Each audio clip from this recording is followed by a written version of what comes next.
এবারে বিপিএলটা আমরা খুব অত্যন্ত চমৎকার। বাংলাদেশ প্রিমিয়ার লিগ বিপিএল এর উদ্বোধনীয় ম্যাচ দিনক্ষণ ঠিক করল বিপিএল গভর্নিং বোর্ড। 30 ডিসেম্বর শুরু হতে যাওয়া উদ্বোধনীয় ম্যাচে খেলবেন ফরচুন বরিশাল ও দুর্বার রাজশাহী। 30 ডিসেম্বর শুরু হয়ে শেষ হবে ফেব্রুয়ারির 2 তারিখ।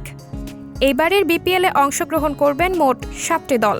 বহুল আলোচিত হতে বিপিএলে এবার থাকছে নানান ধরনের চমক। এবারের বিপিএলের উদ্বোধনীয় অনুষ্ঠান হবে 3টি ভেন্যুতে। ঢাকা, চট্টগ্রাম সহ সিলেট স্টেডিয়ামে হবে অনুষ্ঠান। এই সকল অনুষ্ঠানে পারফর্ম করবেন দেশি ও বিদেশি অনেক তারকা। এবারের বিপিএলের নতুন চমক, অনলাইনে টিকিট পাওয়া যাবে। তাছাড়াও গ্যালারিতে দর্শকরা পাবেন ফ্রিতে পানি। গুঞ্জন আছে জুলাই গণ অভ্যুত্থানে শহীদ মীর মুগ্ধের পানি লাগবে বিষয়টিকে গুরুত্ব দিয়ে এই সুযোগ সৃষ্টি করেছেন বিপিএল কর্তৃপক্ষ।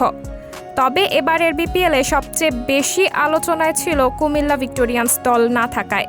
বিপিএলের সবচেয়ে বেশি সফল এই দলটি। বিপিএলে ইতিহাসে সবচেয়ে বেশি 4বারের চ্যাম্পিয়ন এই দলটি। তাছাড়া এ দলে ছিল দেশি ও বিদেশি ক্রিকেটীয় তারকাদের মিলন মেলা। বড় বড় সাইনিং করে ক্রিকেট ভক্তদের নজর কাড়ত এই দল। তাদের না থাকায় কিছুটা হতাশ হতে দেখা যায় ক্রিকেট প্রেমীদের। তবে সকল আলোচনা সমালোচনা বাদ দিয়ে এবারের বিপিএল হতে যাচ্ছে অনেক জাঁকজমকপূর্ণ, এমন কথাই জানিয়েছেন বাংলাদেশ ক্রিকেট বোর্ড। তাছাড়া প্রধান উপদেষ্টার পরামর্শে এবারের বিপিএলে ভিন্নতা আসছে তা আগে থেকেই জানা গিয়েছিল। সাবরিনা জলিল, সবার কথা।